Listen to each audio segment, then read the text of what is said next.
please. True Opinion Podcast.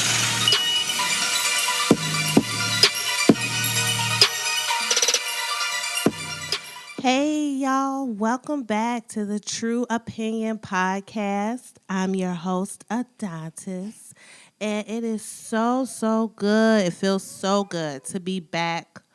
Oh, my gosh. I really missed this. I got Anaya here with me. She's being very quiet right now. That'll probably change soon. And I got Amaya here. She's the one making the little cooing noises. She's so cute, y'all. They are 8 months old. Can you believe it? I can't believe it. I don't remember. When was the last show I did when they were with me and making all that noise? How old they were? I don't know. But they're 8 months. And one of the reasons why the podcast hasn't been back is because I've just been so busy momming. Oh, and I was trying to I need to record when it's quiet, nobody around, and this, that, and the third. Well, that never happens when you have a family of 7. And I'm like, you know what? If we gonna do this, when the babies are just gonna join in. Right, y'all? So they're here. So you'll probably hear them. But like I said, it's so good to be back, and so much has been going on since I recorded the last show. I stopped. I know we did the first episode of a 3-part series on the things that destroy marriages and long-term relationships, and the first thing we talked about was kids, and next up was money, and then sex, then things kind of, life. So I didn't finish that. And because I'm one of those people where, I have to finish things, kind of it's one of those. I can't leave things undone. It bugs the fuck out of me. So we're going to finish it. And I'm going to do it. I'm going to put money and sex together now. And we'll finish that. We'll finish it strong. Bring up a lot of good shit. And then next week we can move on into some of the things that have been happening and going on, and just a lot of observations and life shit that I've learned that I've been wanting to share with y'all. I mean, so much content for True Opinion. So much. I'm excited. So let's get into it. All right. You want to get married? I think when I did the series on kids, I kind of had this caveat at the beginning, this is the thing that is going to start every conversation about marriage, because it's kind of basically just like common sense. You have to have the uncomfortable, hard conversations, especially about these 3 things: kids, money, sex. You have to have those conversations in the beginning. Before you get married, you have to be honest. You have to get all this stuff out the way, because if you don't, then, you kind of dooming your marriage or your relationship to just kind of fall by the wayside. That's Amaya putting in her 2 cents, right? She agrees with me. But, so you just have to have these conversations. That's common sense. A lot of places, and here, like when my husband and I were getting ready to get married, when we were going to get married in a church, they have this class that you have to take before you can get married in a church. And so many sites and people and professionals recommend marriage counseling before you get married, like a pre-marriage counseling, because a lot of people, most people recognize the challenges that come with marriage, that come with blending 2 lives together. And they understand that when you are in the throes of love, when love's got a hold on you and your brain is all clouded with that feel-good love serum that it floods your brain with like you're high, it's hard to have difficult conversations. And it's hard to have uncomfortable conversations. And it's especially hard to have them if you even may have an inkling that your partner doesn't feel the same way, or it may be problematic or troublesome. And then you start thinking okay, well, we can just fix that later on down the line. No. No, no. It's best to try to fix it now. Talk about it now. At least know if it is a problem, what the problem is. Try to resolve it, get it out the way. Or, you may be faced with the difficult decision to move on. Because if your values, if your lifestyle, if your hopes and wishes and dreams, if the person you are with, if the two things don't align, or at least sort of align, or if one person is on the completely opposite spectrum of wavelength of you with the important things in life, it may just spell disaster later. So, all of this is to say, if you are out there and you are contemplating getting married, if you are in a relationship, a long-term relationship, or something that's looking like it's long-term, because like I said before, marriage ain't for everybody, and that's fine. But if you want a long-term monogamous relationship, before you jump into those things, go talk to somebody, a professional. You and your partner go get some marriage counseling, 1 or 2 sessions. It will do you a world of good. It probably won't hurt. And if it does hurt, that means that some issues came out that y'all weren't aware of, and now you have to deal with them. And I tell you what, it is much better to deal with them now before you have spent money, made vows, and intertwined your life with this other person's, and now a judge has to break y'all up. It's better to figure this shit out before you do all of that. So, money. As most of y'all can probably guess, money is like legit the number one reason why marriages break up now. Why is that? Because everybody loves their damn money. That's my text tone for my phone. I ask people to not call or text, and then it's always some like alert come through. Okay. Anyway, people love their money.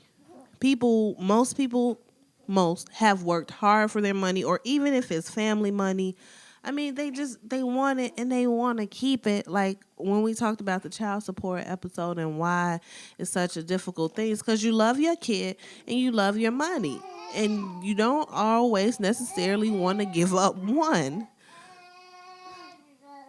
So, what do? Okay, back to the beginning. Have the hard conversations.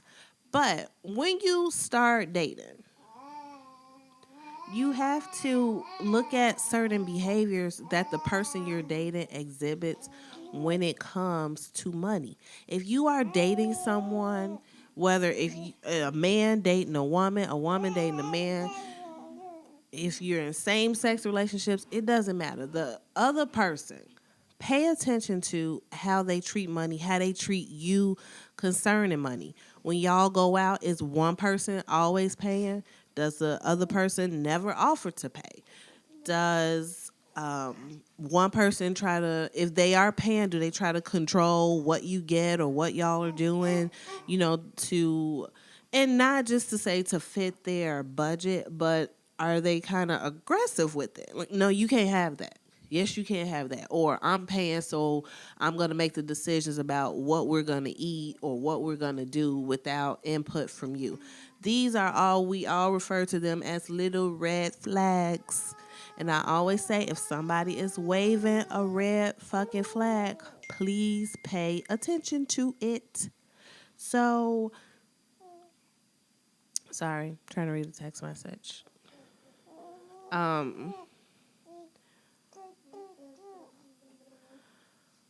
Oh, goodness gracious.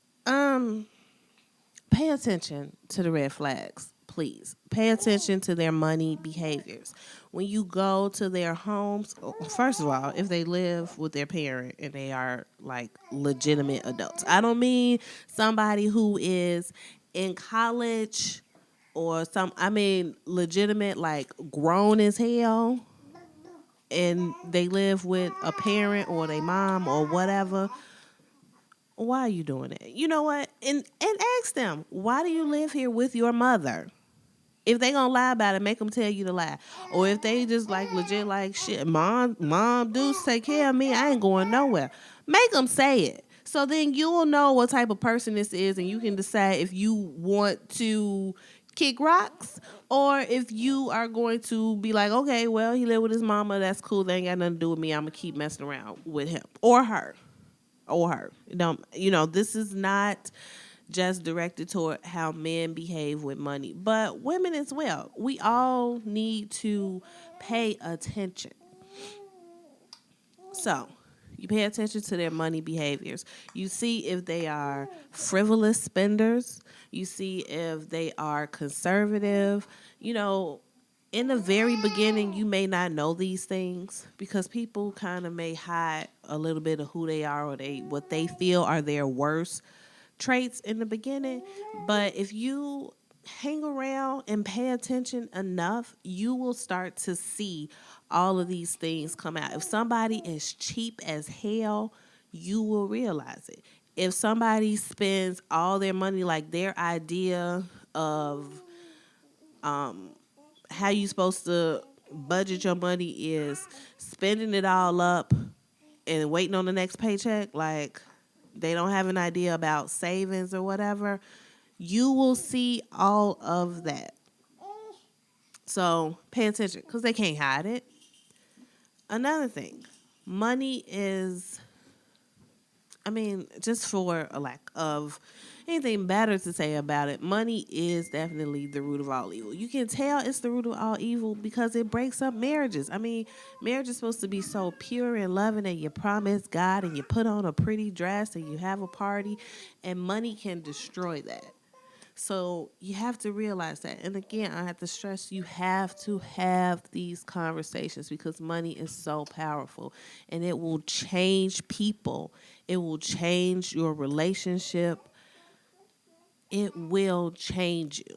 So if you are someone who has never had access to money and you get with somebody who has access to money and they are generous enough to spend it on you, sometimes you have to realize, and it is just the truth with men and with women, you will, I'm trying to be sensitive to this. Okay, I am just going to just put it out there. You're going to put up with shit and you're going to do shit that you probably would not have imagined yourself putting up with or doing if this person was not paying. You see what I'm saying? Money will change you when it's not even yours. You got somebody who is giving you everything you never had, but every now and again they want to slap you around, or they might cheat, or they just may talk to you like shit, or sometimes make you feel like shit, or it happens. And the person who is doing it, they know that they are doing it. They are using the money to help to manipulate you and control your behavior to what they want it to be. So do not let yourself get in that situation. Don't let money change who you are as a person. Don't let money get you in a situation that you feel like you can't get yourself out of.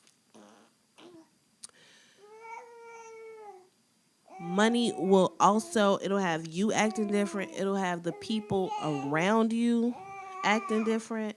You may find, every time you meet somebody who has money and they take care of you, it's not going to end up wrong. I'm not trying to say, they always going to treat you a certain kind of way to manipulate you. They may treat you like a king or a queen, no strings attached, and it's wonderful. And the downside, though, sometimes comes when the people around you may start acting funny or treating you different because they can't see you coming up and them staying in the same position. And so then you may have to endure attacks on your relationship or on your person, on the character of the person that you're with. So this is just another thing I just want y'all to be aware of when money comes into play, it just does such fucked up crazy things.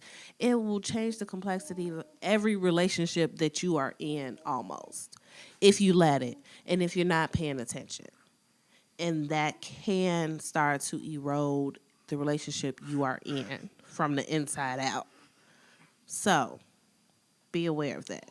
But back to money between couples. Okay, so you need to understand this person's credit. You need to understand your own credit. When you start dating and looking to go into long-term relationships, and I know nobody wants to do this, you think it probably sounds ridiculous, but you should have a picture of what your own financial standing is. You should know your credit score. You should know who your creditors are. You should have a very clear budget. You know what you do and don't spend, what you do and don't have, the lifestyle you can live, okay? And when you get into a serious relationship with somebody else, especially if you're going to get married, even if you're moving in together and you're going to start combining your finances and, breaking down who pays for what, you need to know what they have. And if you have somebody who is not willing to share these things with you, then that's probably somebody you want to step away from, because either they don't have it and they plan on using your shit, or they do have it and they want to keep all their shit and they want to keep you in the dark about what they have. Which, why are you doing that, sir? Or why are you doing that, ma'am? If we get ready to get married or we get ready to live together and combine our lives, why are you trying to hide things from me? That's a whole separate issue, hiding shit and secrets in relationships. But as it pertains to money, it can be very detrimental. And it's just fucking unfair. You can't have one person going all in and being transparent and the other one is hiding things. Especially money. Money, as much as we hate it, it really kind of determines the type of things that you can do sometimes. So have a clear picture of what you bring to the table and know what they bring to the table. And have a standard. If you meet somebody, y'all getting all down, you getting into it, you all up in love and this, that, and the third, and then you find out they are broke as a joke, or they between jobs, or they spend money frivolously, they want to spend up theirs and spend up yours. If that's not what you want for your life, walk away. It's not going to get any better. A lot of people, just like with anything else, you learn money behaviors. You learn to be responsible with money. You learn to throw money out the window. You learn to be conservative. You learn to spend big. You learn to shop at the mall. You learn to shop at the Gucci store. People learn these money behaviors. So if someone has bad money hygiene, let's call it, and you think, okay, well, I'm just going to come in and teach them, or I'm going to show them, or I'm going to take over the finances and, I'll get it all together. This is a recipe for disaster. It's not going to happen. You cannot re-raise people, basically. You can't. This is what they do. This is what they know. So you either have to live with it and what it's going to cause in your relationship, or the simplest thing to do, let it go. Don't get married. Don't combine your finances. And I'm not saying get married, but don't combine your finances, because that's impossible. And I got something to say now. That's impossible. And if you end up getting divorced, the judge is going to make you come up off your money any fucking way. So keep everything as separate as possible, meaning don't be with this person. If your money behaviors don't line up and that's not something you feel like you can live with without you trying to change them, because they're not going to change, then just do not be with them. Save yourself the headache. Also, with money and combining money. I said, if you think that you could just take over the finances and it'll be fine, then you're wrong. You are absolutely wrong. But let's say you meet somebody, your goals and things line up. That's another thing. You have to have financial goals. Share them and see if that person's goals match yours. One person usually will probably be better with managing all the money in the household or whatever. So let that person do it. Decide if you're going to have a joint account. Who is going to contribute what money to the joint account, exactly what gets paid out of the joint account. And if you're going to maintain your own separate accounts, then you determine if you want to have rules for that, what the rules are. So, for instance, let's say a married couple has a joint account. Each of them decides to contribute 50% of their paycheck to the joint account.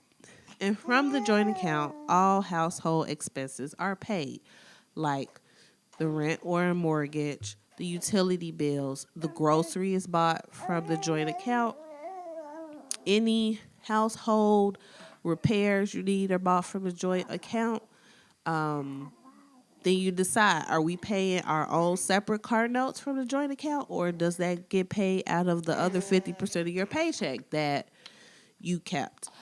If we want to go on vacation, is that joint account or is that one person pays? Large purchases.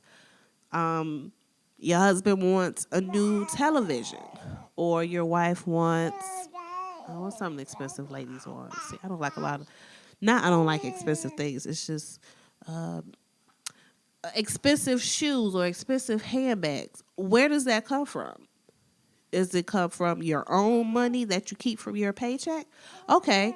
Well, then do you have to discuss that with your partner? Because is it fair, like, if I say, okay, 50% of my paycheck I get to keep, and then I spend all of it on whatever I want, and I don't have anything else, and now I'm taking from the joint account to get me through the week for my gas, for my lunch, for if I see something else I want, or I'm asking my husband to give me some of his money that he kept, or, what are the rules concerning your own private money and concerning the joint account? And when are we saving money?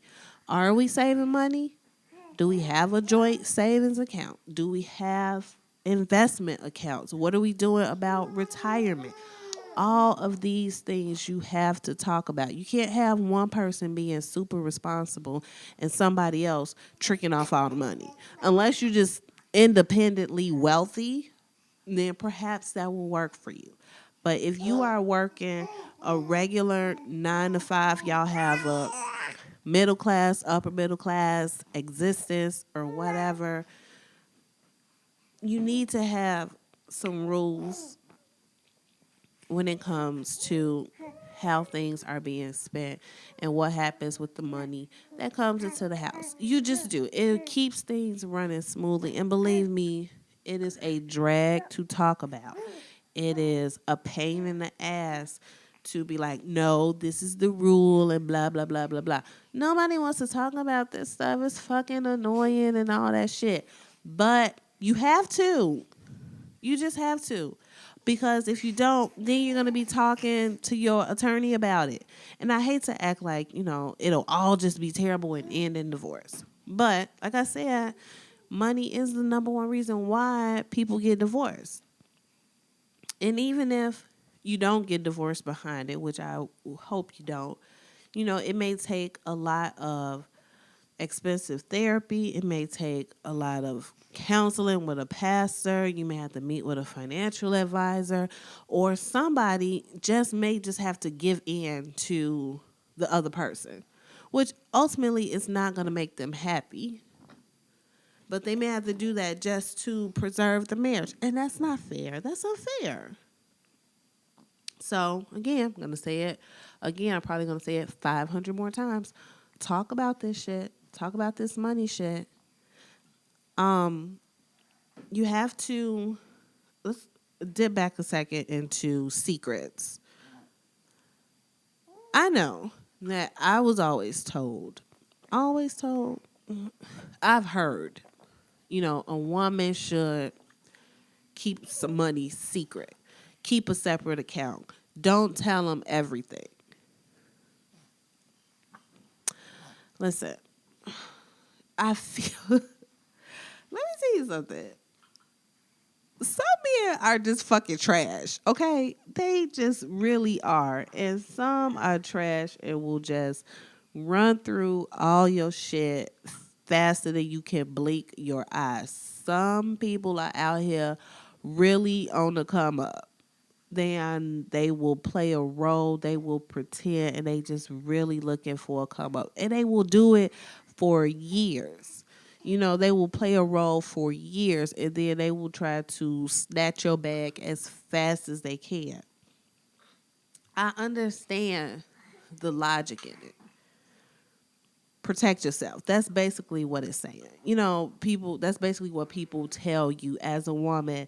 Make sure you protect yourself. Make sure you have something to fall back on. Even in the old days where women didn't work and they stay home with the kids and the man worked, and it was probably advised or, skim a little off the top of the household fund, keep something separate. Because if he left you, what would you have? If you were staying home and he was doing all the work and then supporting you.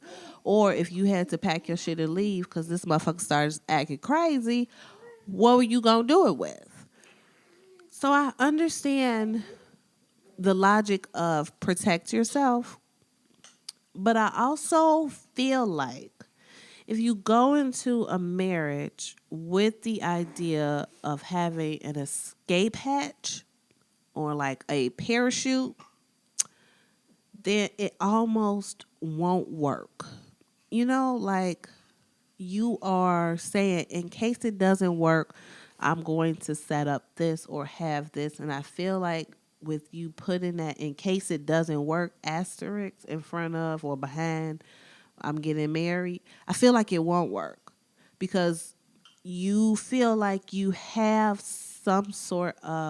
you have a plan, you have a backup and something to fall back on so you don't behave in a way as if you don't. Does that make sense? Like perhaps you won't be as all in or as committed, or when things get hard or you start to argue or whatever, maybe you'll be like, you know what? I don't need this shit because I got this over here and I'm gone. Maybe you would think that in your head instead of being invested and trying to keep it together because you've removed a little bit of the incentive of staying. I don't know if I'm coming across clearly. I hope I am. So, so my opinion on this is, I guess you just have to do what it is in your heart to do. I feel like you shouldn't keep secrets. You shouldn't keep secret accounts. But I understand the logic and the fear that surrounds the idea of doing that. But I also feel like if you have that fear, then you shouldn't be getting married. Then maybe you should just date, maybe cohabitate, maybe not. It's really not worth the mental stress, honestly. If having that backup, if holding on to all your money, if making sure you are straight is so important to you that you will go into a marriage kind of deceitful. Because really that's what it is. Like if your significant other is keeping some significant assets secret from you, it's deceitful. So to go into a relationship and be that deceitful, it's really just not even worth it. Just don't do it. And that way you don't have to be secret about your money. You can just not talk about it and be like, that's my business and you stay out of it. And our lives are not in a place where you need to know what I have or I even need to know what you have, which is fine. absolutely fine. Just decide what you're going to do. Know what you're going to do. Stay firm on it. And if you're going to make any changes, then understand what those changes could mean. Meaning, if you change your mind and you do want to get married to somebody, but you want to keep this a secret, know that, if it ever gets found out, and that's the thing, if the person finds out you're keeping that stuff a secret, they're going to be upset. They're going to be upset because why do you feel like you have to hide something from me? You think I'm going to take from you? You think I'm going to steal from you? Or they're going to be like, I'm giving my all. I'm not hiding anything from you, but you're hiding from me. And they're going to be like, you're planning, you have some plan to leave or some plan, some golden parachute for when you do leave. So what does that say about our marriage? Right?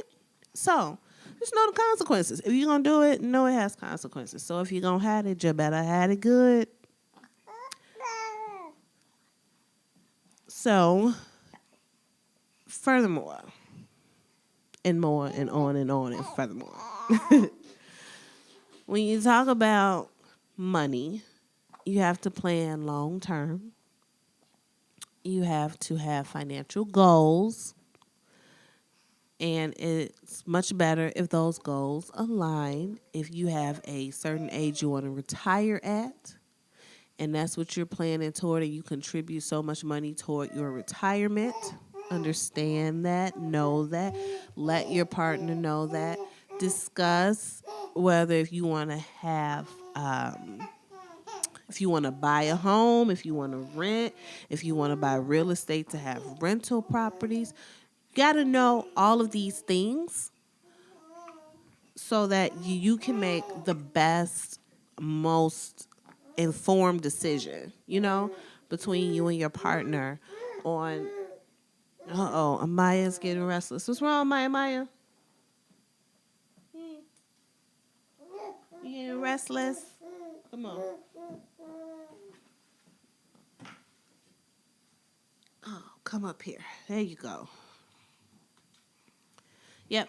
So you got to make sure those financial goals line up. And know that if they don't, you may run into a bit of a problem later. So, also, and this is really important, before you get married, before you start cohabitating, you're in a long-term monogamous relationship where you have intertwined your destiny with somebody else's, you need to know the law. You need to know if, and I know I just said, if you start thinking about divorce shit, you're going to get divorced. And that's kind of having listen, be smart. Be smart in whatever you do. You can be single right now and know all about divorce law in your state because it's just some good fucking knowledge to have, okay? So, point is, know the law and know what you may be required to give up if you get divorced. It's not just, we split everything down the middle. Somebody could end up with a lot more. Understand what's going to happen if one person works and the other person doesn't. Understand child support. Understand how you may have to surrender half of your pension, your retirement savings. Understand all of that. And if you feel like you have significant assets, or even if you just got a little bit that you fought and scraped to get and you can't ever see yourself giving that up, well, maybe listen, don't get married. Do not. Or, if you do get married, I'm really coming down hard on the side of not getting married, it sounds like in this episode. And that is not the point. It is just that money is so complicated and it's such a complicated issue, and it's such a it rips apart families, like brothers and sisters and cousins and aunts. You and your best friend can fall out over money. Anybody can fall out over money, even husbands and wives, especially husbands and wives. And I just want to caution y'all that if you see the signs of this in the beginning, please take some steps to either fortify your marriage against it, or perhaps don't get married, or maybe that person with their financial behavior is just not the person for you, because it can really have like a detrimental effect. And if you end up getting married and you lose a lot because of the marriage, or you have to file bankruptcy, or you have to give up a house or a car, or you have to give up what you feel like you've worked hard for, it's going to breed feelings of anger and resentment that you may carry with you into the next relationship, or just carry around in life. And that shit, it gets into your body. Anger and resentment and stress, it does something to your body. It will cause physical changes in you. And that is really not worth it. At the end of the day, everybody deserves to be happy and healthy and mentally healthy. And if that means not making a choice or putting yourself in a situation where you may be taken advantage of, where you may be treated unfairly, where you may be left and have to surrender some of your things, then just don't do it. Just don't do it. Okay? Just don't do it. So, last thing I want to talk about with money is prenuptial agreements. Kind of been heading toward the prenuptial agreement station on this whole money train since I started. But I'm not sure exactly of how prenuptial agreements work. I feel like, and I say that to mean, I know people think only people with money should have them or do have them, or, if you ain't got none and I ain't got none, what we need a prenuptial agreement for?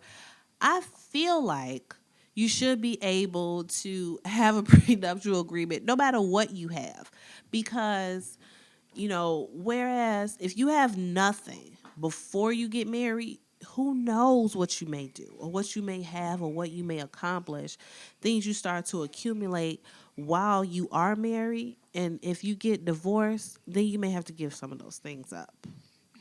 So, and that could just be like right now you have nothing. You going to hair school and you buy a salon, you build a successful brand, you have multiple salons. You out there doing your damn thing, and then you get divorced, and now this motherfucker own half your salons, or 75% of them, or you have to pay him spousal support from an industry that you built when he was sitting around doing nothing or whatever. Or, fellas, if, y'all got married and you didn't have anything and all of a sudden you build a successful brand. You have numerous barber shops, or I don't know, you fucking ghostwrite for Drake. He always using ghostwriters. I can't stand Drake. Anyway, who knows? You can do anything.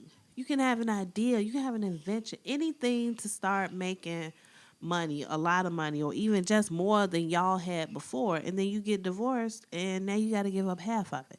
So I would say, again, investigate the law. Understand what prenuptial agreements are. See, what you can and cannot put in them. It doesn't hurt to get a lawyer. And I feel like, okay, so maybe I'm going to reverse myself on this. Because like I said, I feel like if you go into it with an agreement, or like I said about the secret accounts, if you go into it with secret accounts and things thinking like, oh, I'm protected. If I want to leave, then you don't have any incentive to stay or make it work. So I think I'm kind of going to go walk back a little bit on that with the prenuptial agreement. Because if it's something you just really want, I think you should do it. I think that's the smartest thing. I think you should do it. That'll probably even be better than the secret account. Because the prenuptial agreement, the person will know you want them to sign it because y'all got to sign it before you get married.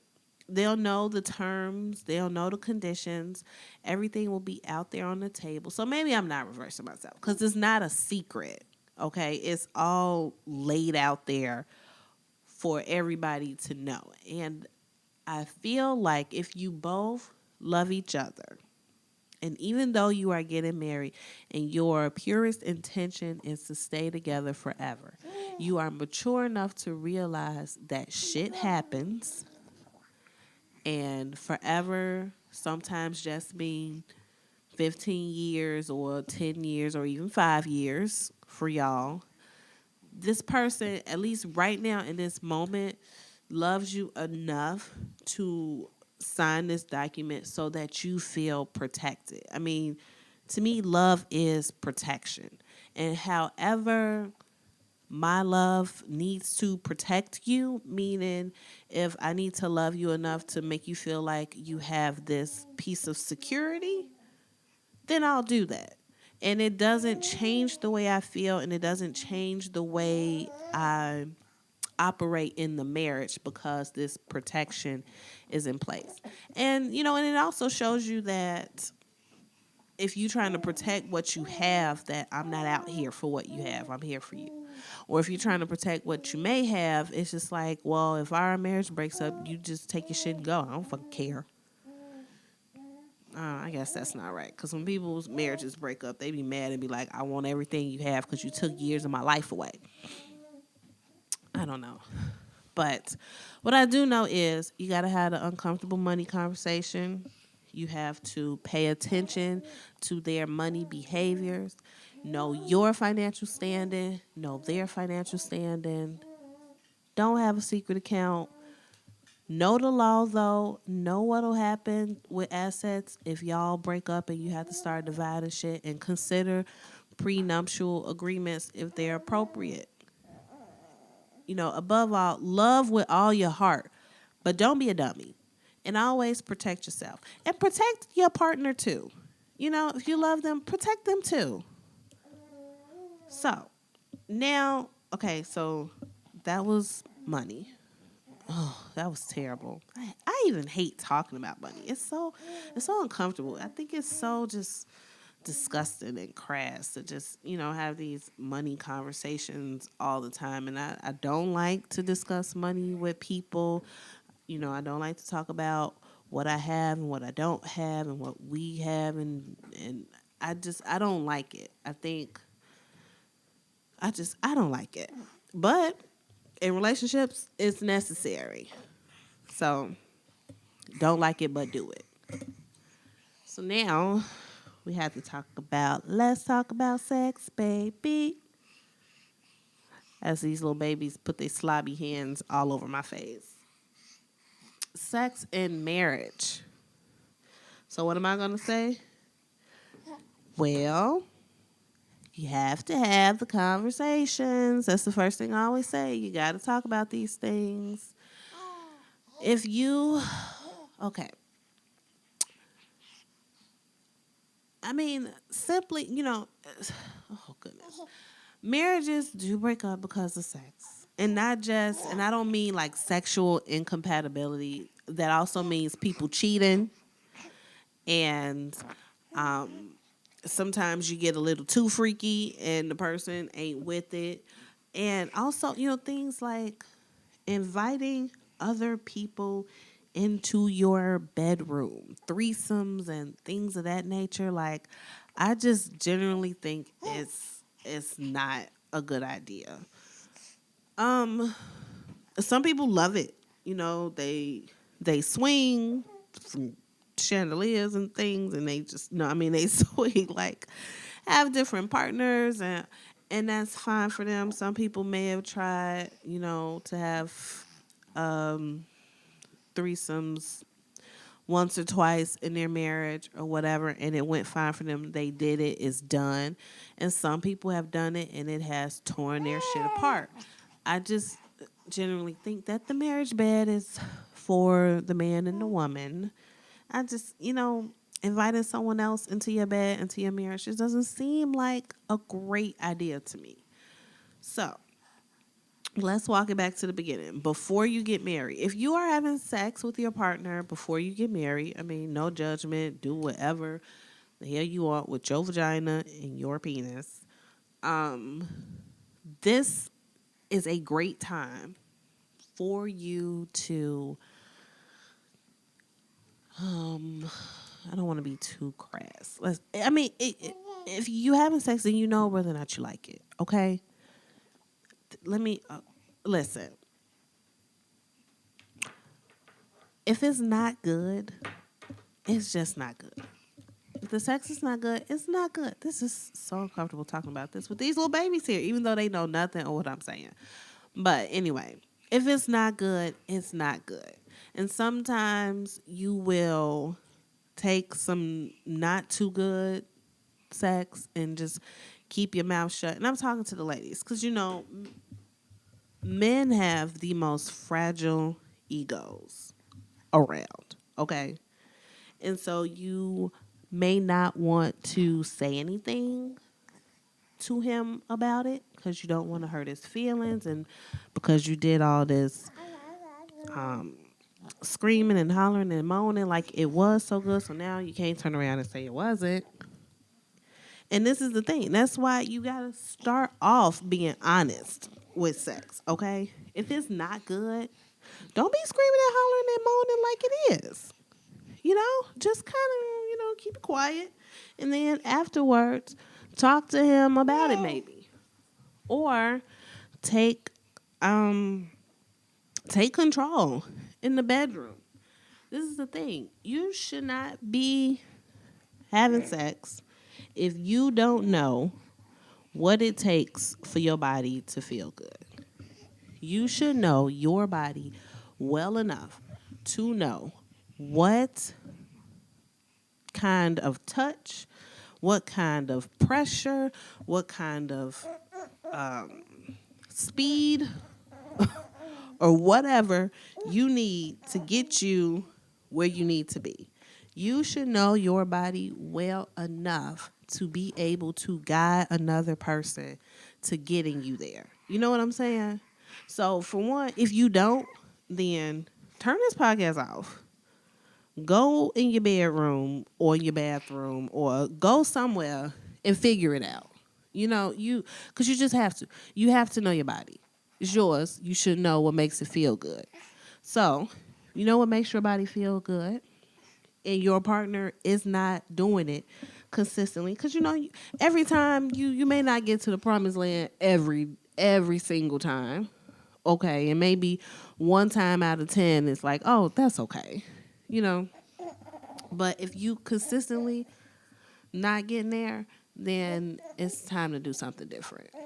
Because getting married does not mean, yes, you sacrifice in marriage, but this is not something you should sacrifice. This should be the easiest part of your marriage. When y'all make love, that should be a no-brainer because that should always be hot and heavy.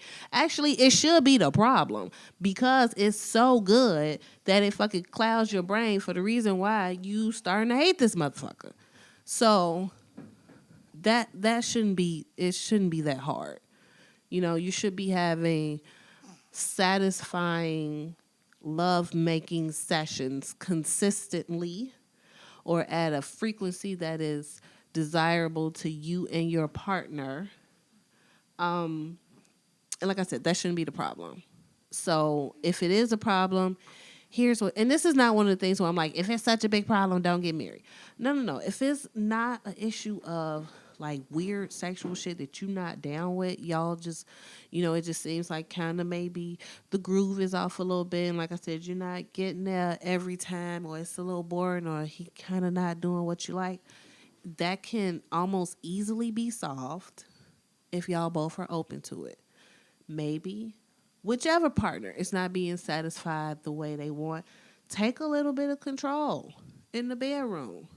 Just do it. Don't ask permission. Don't wait. Okay, well, maybe not. Just do it.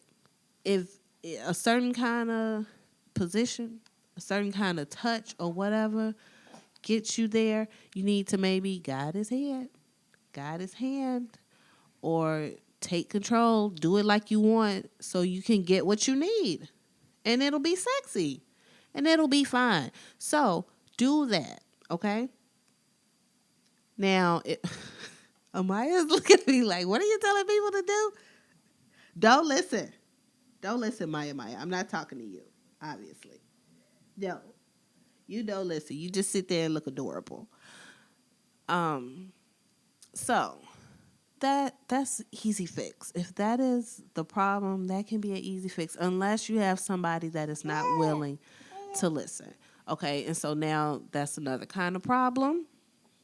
And maybe you need to try a little bit of counseling for that. Or you need to figure out why is it they are not open to having this very necessary conversation. I mean, it shouldn't be embarrassing. You're not trying to make anybody feel bad or strip a man of his manhood or not, make her not feel like a woman because she can't satisfy you or whatever.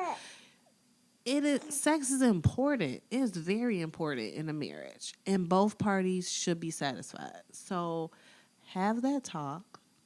Take control in the bedroom. Tell the other person explicitly what you like. And don't do it while y'all are in the throes of passion sometimes. Have these talks outside of your lovemaking time. Ask do you have a fantasy?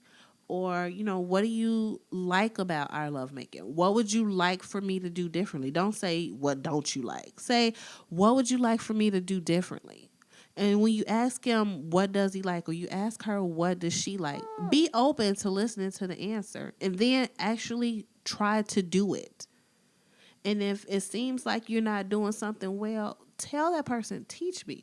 There is like nothing sexier than like teaching somebody how to satisfy you. You are in control, right? And this person is living for your pleasure. Think of it, if you are a man or a woman and you feel offended by this conversation, or you feel a certain kind of way, maybe you need to refocus your thinking about the whole idea and don't get offended by it. Reframe it as, I'm teaching them to satisfy me. It's like, you're a little personal sex slave. Did I say sexual slave? Oh, Lord. Personal sex worker that you have, that you're married to, is only yours, and they are specifically calibrated for your body, for your pleasure. Doesn't that sound amazing? So do that. Okay, so you have that. Now we have, now sex can go into some dark places. If there are things that you are not comfortable with, that you don't like, then don't do those things. Sex should not be, I'm telling you, it should be like the act or whatever should not be stressful. It should be the least stressful thing in your marriage. So if someone is asking you to do things that you are not comfortable with, then you definitely have the right to, and you should say no. And if this is happening before you get married, then it's probably because, it's the thing. If it's something that they like, but you uncomfortable with, you don't want to do it, then that needs to be investigated. Because if this is something that they're going to like to do, or they have done, or this is part of their sexual repertoire and they need this, that may be a problem later. So this is where you have to have an honest conversation, and you have to look within yourself and see if this is something you're going to start to do to satisfy them. And if it's not, and it's okay if it's not, then you need to say, okay, well, we are not sexually compatible, and perhaps we need to walk away. Because if you are not sexually compatible, if one person desires something that their partner is unwilling, unable to give, the logical progression of the situation is that they're going to seek it outside of the marriage. and then you get into infidelity, and then you get into divorce court sometimes, or you get into prolonged year-long affairs or multiple affairs, and that's disgusting, unfair, and dangerous. So you don't want that. So so many situations sometimes you can avoid if you use just your sight. If you just pay attention to what's going on around you, what's going on in your relationship, you can see these things and you can avoid the heartache of them. And that is totally one of them. If you aren't willing to do some things sexually that your partners say they need, then let it go. Listen. Please listen to this part. Real life is not fucking 50 Shades of Grey, okay? What is this girl's name? Is it Anna? Yes. Anna was not with that dominant submissive shit, okay? She wasn't with it. She didn't want it. She wasn't with it. And he tried to present it to her like it's a contract. It's a business deal. Like, you have to do this. We can go through, the paperwork and cross out things you don't want to do and A, B, C, and D, and then you agree to it and whatever. And yeah, she did all that. But even once she agreed to it, she wasn't with it. She didn't like it. She didn't want that. Okay? And in the real world, because that is a book and a movie. Listen, in the real world, people don't end up married happily ever after to some fucking billionaire and having amazing, risque kind of sex. In the real world, you don't want to do it, and they either make you do it or they go out and find somebody that will. So life is not 50 Shades of Grey, meaning in the sense of she didn't want it, and then she ended up kind of getting with it, like tweaking the parameters of what he was asking and shit, and then they found some happy medium and they lived happily ever after. That is not always life. And if that is going to be your life, then you certainly can figure that shit out before you get married. If you pay attention to the movie, before they got married, Christian had changed his ways and his behaviors with Anna because she wasn't with that shit. So even there, I guess there's a little bit of truth to it. If somebody is going to change, you can make those changes before you commit to them. You don't have to get married and then be like, okay, now they're going to be different. No. If they was asking you this shit before y'all got married, they're going to continue to ask for it. Now, we know people do change after you get married. So, if y'all had a perfectly normal, fine sex life, and then you get married, and your significant other starts asking you to do things that you don't like, you're not comfortable with, you aren't willing to do. All right. So here's the first thing. You have to figure out, like, what is what. They can ask you things that maybe you've never, to do things you've never done before sexually. And so you decide is this something I want to try? And then you have things that are just off the table. Like if they say, can we role play? There's nothing wrong with role playing. It may be a little outside of your comfort zone because you've never done it before, but that's probably something you could try. If they want to try some handcuffs or a little bit of light restraint or something. It may be a little out of your sexual comfort zone, something you haven't tried before, but, within reason, with talking about it, that's something we could try. I may like that. If they start getting into using bedroom aids, and that's something you've never done before, you don't think you would be comfortable with it, talk about it. Tell them, I've never done that. I'm not sure if it's something I want to do, but let's talk about it. Let's agree on something. Let's go shopping together. Tell me what you plan to do with it, and then we can try it. And if you don't like it, you don't like it. You don't have to continue. If it starts to get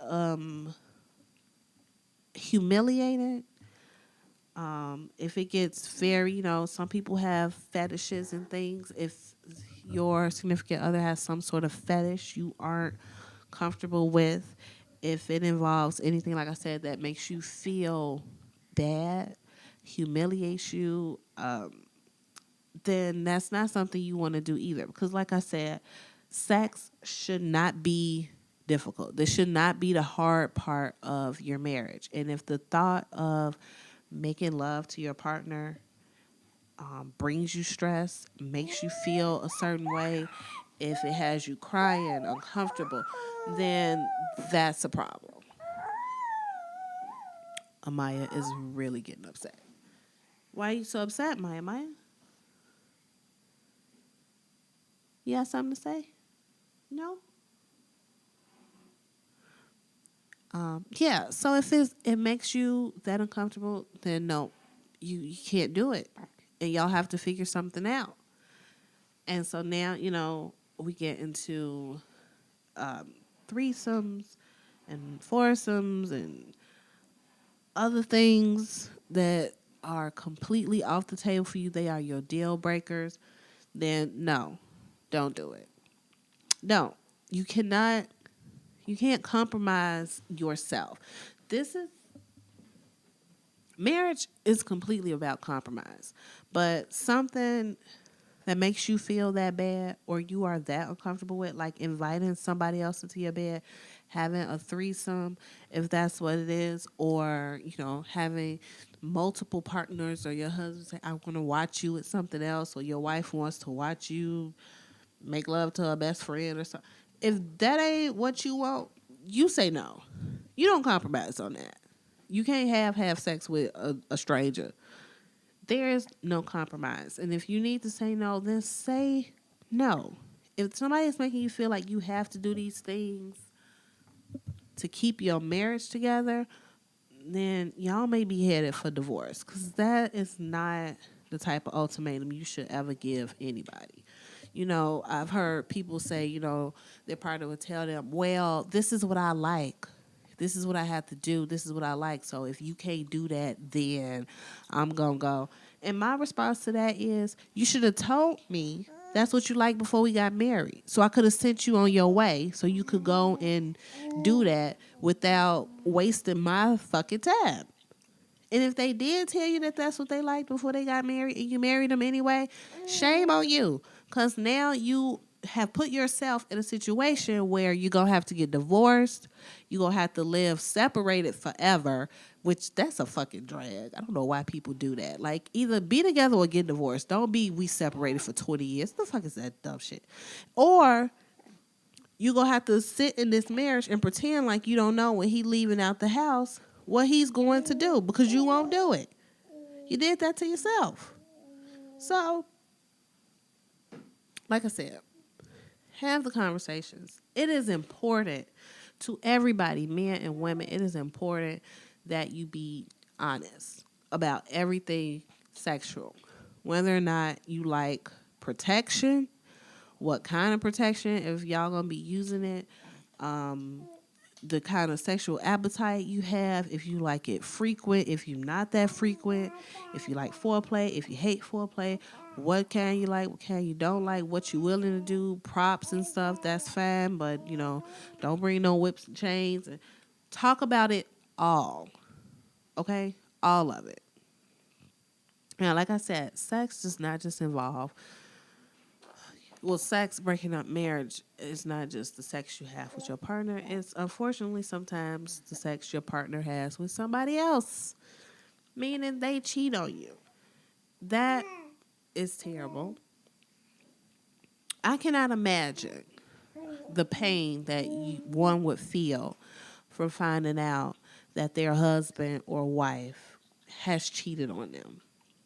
It is, in my opinion, one of the worst betrayals that a person can suffer. Because when you get married, and, I've said this before, I take vows very seriously.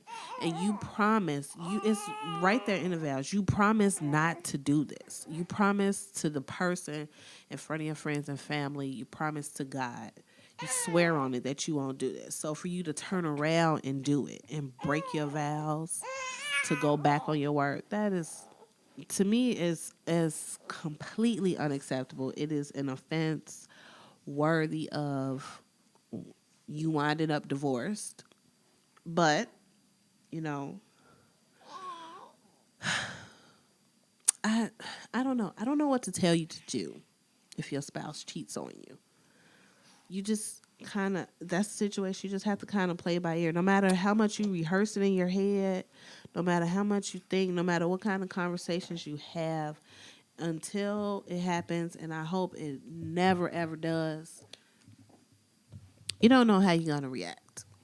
What I can say is cheating is rarely just it's rarely the fault of the person being cheated on. So don't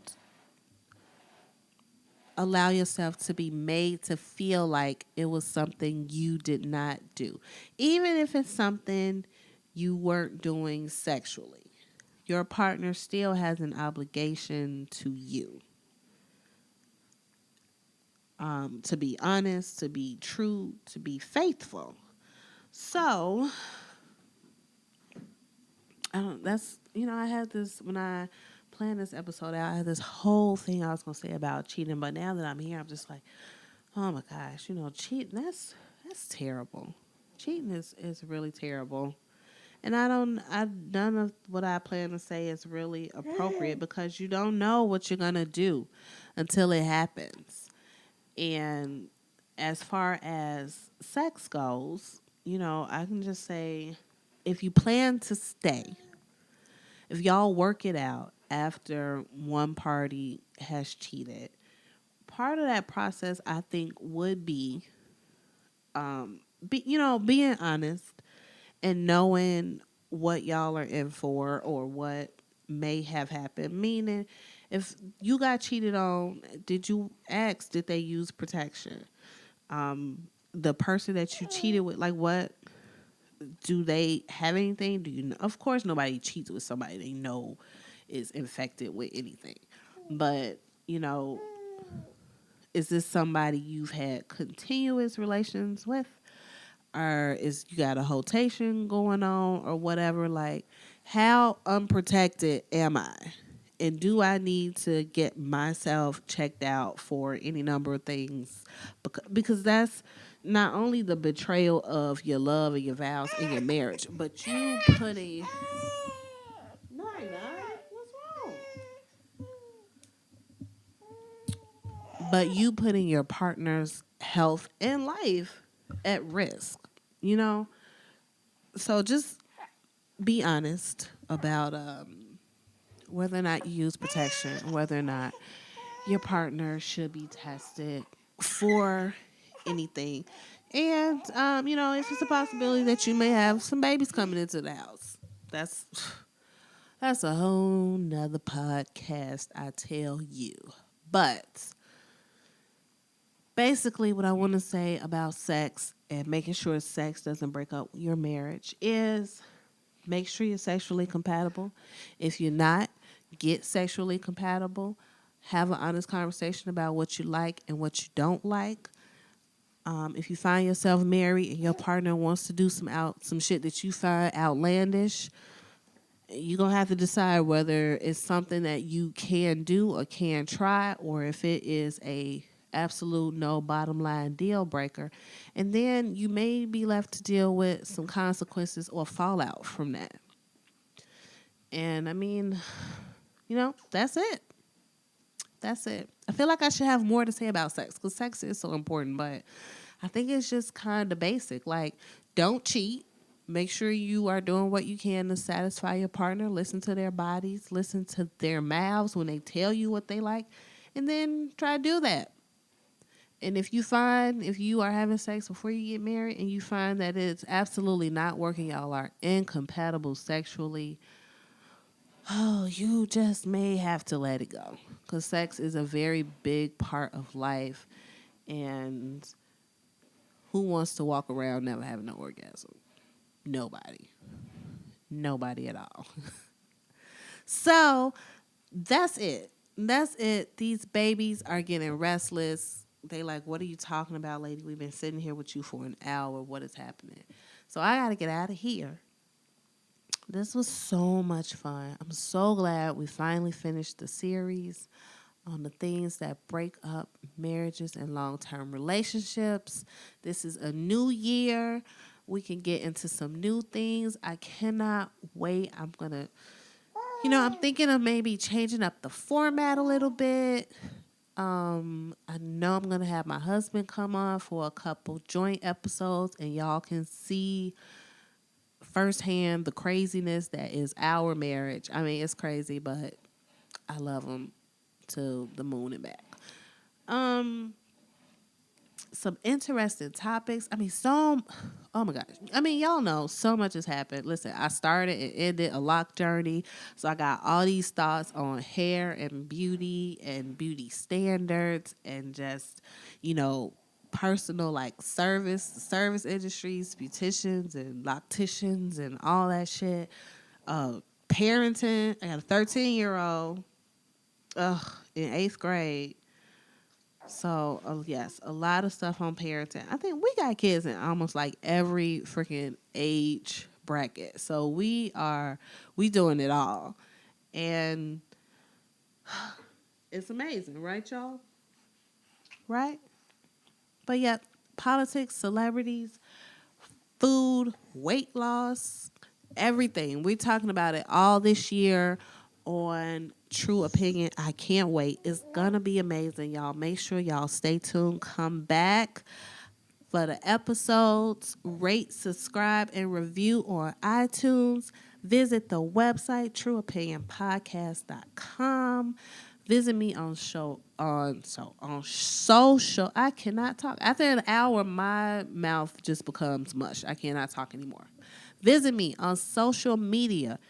That's Instagram and Twitter. True Opinion Show on Twitter. True Opinion Podcast on Instagram, I believe. My Instagram is so cute. It's it's a little podcast stuff. It's pictures of the family. I crochet and I podcast. So it's crochet shit. It's podcast and stuff. It's cute babies.